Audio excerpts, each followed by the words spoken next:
तो स्टूडेंट्स आज हम डिस्कस करेंगे हमारा सेकंड पार्ट फर्स्ट चैप्टर का चैलेंजेस ऑफ नेशन बिल्डिंग का। तो आज हम पढ़ने वाले हैं कॉन्सिक्वेंसेस और जो हमारे रिमेनिंग पार्ट है चैप्टर का वो हम पढ़ेंगे।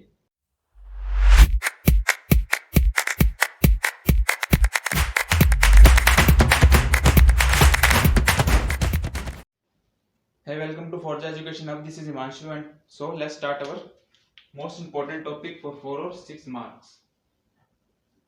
Consequences of partition. सबसे पहले हम देखते हैं कॉन्सिक्वेंसेस का मतलब। कॉन्सिक्वेंसेस का मतलब होता है इम्पैक्ट्स। क्या मतलब होता है? इम्पैक्ट्स। सबसे पहले आप देखेंगे इसका फर्स्ट इम्पैक्ट क्या पड़ा। फर्स्ट इम्पैक्ट पड़ा किलिंग एंड एट्रोसिटीज। एट्रोसिटीज का मतलब हुआ जुल्म।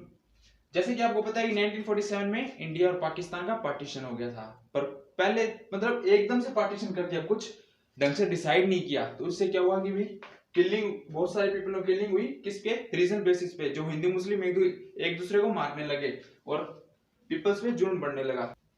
नेक्स्ट पॉइंट आता है कम्युनल जोन्स। कहां पे बने? मेनली हमारे लाहौर, अमृतसर और कोलकाता में। कम्युनल जोन्स का मतलब हुआ कि जहां पे बहुत ज्यादा रिवॉल्ट्स होने लगे हिंदू और मुस्लिम के बीच में, वहां पे ये जोन्स बनने लगे। इन जोन्स में ऐसे था कि भाई जहां पे हिंदू जाते थे वहां पे मुस्लिम नहीं जाते थे, जहां पे मुस्लिम जाते थे वहां पे हिंदू नहीं जाते थे। फिर हमारा तीसरा पॉइंट आता है large scale displacement. Large scale displacement का मतलब हुआ कि जैसे कि आपको पता है कि पार्टीशन हो गया, तब कुछ भी ढंग से डिसाइड नहीं किया था कि भाई जहां पे जैसे मान लीजिए यहाँ पे आपका पाकिस्तान बना है और यहाँ पे इंडिया बना है।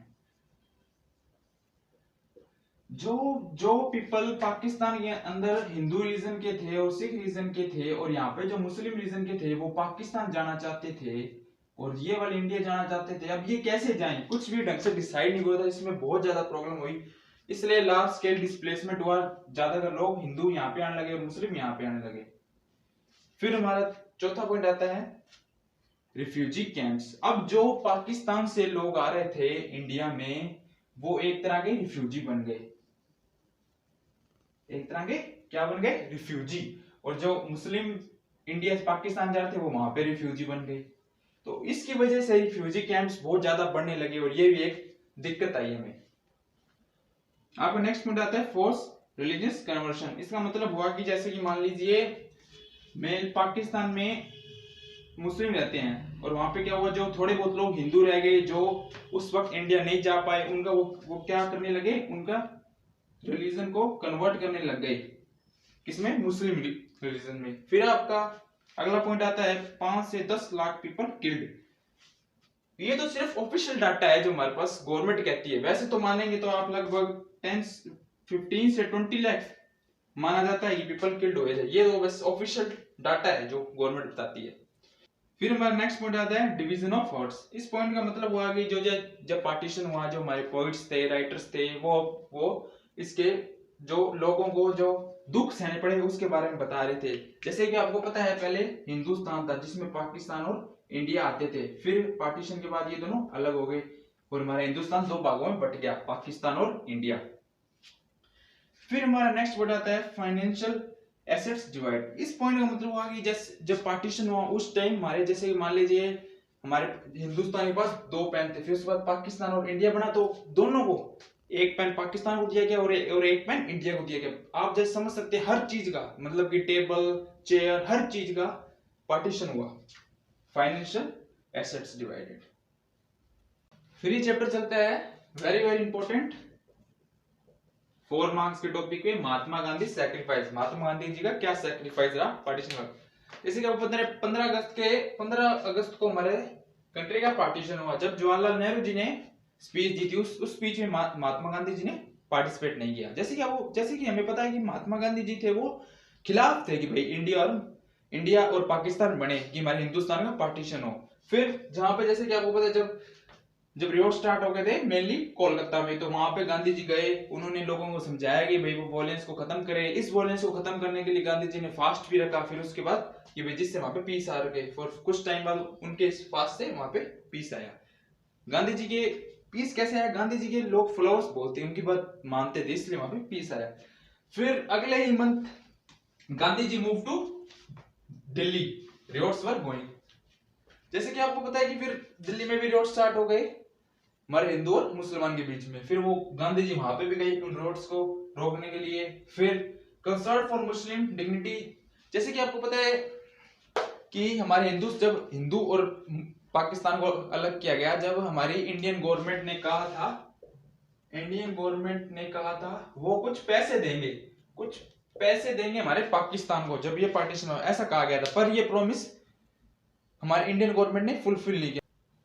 फिर जैसे कि आपको पता है कि महात्मा गांधी ने पाकिस्तान को फेवर किया कि और इंडियन गवर्नमेंट को ब्लेम किया कि भाई उन्होंने पैसे क्यों नहीं दिए जो उन्होंने प्रॉमिस किया था। इसके चलते एक लीडर थे जिनका नाम था नथुराम गोडसे। कौन से लीडर? एक्सट्रीमेट लीडर थे। मतलब अब समझिए एक्सट्रीमेट और मॉडर्न क्या होते हैं। मॉडर्न तो वो होते हैं कि जो पीस स्टैब्लिश करे और हर बात पीस से करना चाहे, और एक्सट्रीमेट्स वॉयलेंस यूज करते हैं हमेशा। उन्होंने क्या किया, इसके चलते महात्मा गांधी से वो नाराज हो गए और उन्होंने 30 जनवरी 1948 को महात्मा गांधी जी को असासिनेट कर दिया। क्या कर दिया? किल कर दिया या असासिनेट कर दिया। फिर हम चलते हैं इंटीग्रेशन ऑफ प्रिंसली स्टेट्स के। जैसे कि आपको पता है जब इंडिया को इंडिपेंडेंस मिली थी तो ब्रिटिश भी यहाँ से जा चुके थे, सब कुछ अब इंडिया के लोगों के हाथ में आ चुका था। जैसे कि आप देख रहे हैं विद इंडिपेंडेंस लैप्स ऑफ पैरामाउंटेंसी। इस पैरामाउंटेंसी का मतलब क्या होता है, हम इस टर्म का मतलब समझते हैं। समझिए, जैसे कि ये इंडिया था, India was ruled by Britishers, ये हमें पता है, India was ruled by Britishers. जब इंडिया को ब्रिटिशर्स रूल करते थे, इनके मेनली हेड हुआ करते थे, जैसे कि गवर्नर, क्वीन वगैरह, उनको बोलते हैं पैरामाउंटेंसी। कोलैप्स हो इसके साथ, जैसे इंडिपेंडेंस मिली तो ये भी कोलैप्स हो गया। अब ब्रिटिश इंडिया के अंदर क्या क्या आते थे समझिए। ब्रिटिश इंडिया के सबसे पहले आते थे British India province directly control by Britishers. इसमें सबसे पहले आते थे प्रोविंस। हमें पता है कितने प्रोविंस थे, टोटल 11 प्रोविंस थे। प्रोविंस जैसे कि मद्रास प्रोविंस, बॉम्बे प्रोविंस, ये सारे प्रोविंस आते थे जिनको सीधा रूल करते थे ब्रिटिश इंडिया। फिर हम चलते हैं, बात आती है प्रिंसली स्टेट्स की। कितने प्रिंसली स्टेट्स थे? 565 प्रिंसली स्टेट्स थे और उनको रूल करते थे मेनली हमारे जैसे महाराजा वगैरह। ठीक है। फिर अगली बात चलती है बिफोर इंडिपेंडेंस। जब ब्रिटिशर यहां से जा रहे थे, उन्होंने इंडियन के जो डिफरेंट प्रिंसली स्टेट्स थे या प्रोविंस के जो रूलर थे, उनके सामने 3 कंडीशन रखी मेनली। सबसे पहली कंडीशन क्या था, वो पाकिस्तान को ज्वाइन कर लें, क्या वो पाकिस्तान के साथ चल जाएं, क्या फिर वो इंडिया के साथ चल जाएं, या फिर अपना एक अलग से इंडिपेंडेंट कंट्री बना लें। अब इसको मद्देनजर रखते हुए अब गवर्नमेंट की क्या अप्रोच आती है, अब हम इसके बाद वही डिस्कस करेंगे गवर्नमेंट की 3 अप्रोच। फिर बात आती है गवर्नमेंट अप्रोच की। जैसे कि आपको पता उस टाइम थी इंटरिम गवर्नमेंट, जो हम पहले डिस्कस कर चुके हैं। फिर बात आती है 3 कंसिडरेशंस, मतलब कि कौन सी गवर्नमेंट, ये जो इंटरिम गवर्नमेंट क्या 3 थॉट्स लेके आई। सबसे पहली thoughts lie most of the princely states merge with India.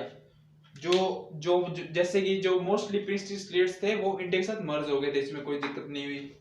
फिर दूसरी आती है जो प्रिंसली स्टेट्स इंडिया के साथ मर्ज नहीं होना चाहते थे, उनके सामने गवर्नमेंट ने एक कंडीशन रखी कि भाई तुम जो तुम्हारे अंदर की मैटर है वो तुम खुद देखोगे, हम उसमें बिल्कुल इंटरफेयर नहीं करेंगे। अब नेक्स्ट पॉइंट बनता है importance on consolidation and integration of boundaries. इसका मतलब हुआ कि भाई लीडरों का ऐसे कहना था कि भाई हमारा इंडिया है वो ऐसे बिखर ना जाए, मतलब एक साथ आ जाए। हर एक स्टेट्स या जो भी वो बनाने जा रहे थे उनको इंपॉर्टेंस दी गई, उनकी बाउंड्रीज को इंपॉर्टेंस दी गई, वो इंडिया साथ जुड़ा रहे, मतलब बिखरा सा ना दिखे किसी को। अब ये जो 3 कंसिडरेशन थी या थॉट थी, उनका जो एक डॉक्यूमेंट था उसको नाम दिया गया हमारा इंस्ट्रूमेंट ऑफ एसेशन मार्क्स के लिए इंपॉर्टेंट होता है। इसके साथ ही हमारे चैनल को सब्सक्राइब करें, हमारी वीडियो को लाइक करें, शेयर करें, और हमारे टेलीग्राम चैनल को भी सब्सक्राइब करें। हमारे फेसबुक पेज और इंस्टाग्राम पेज को लाइक करें, लिंक डिस्क्रिप्शन में है। धन्यवाद।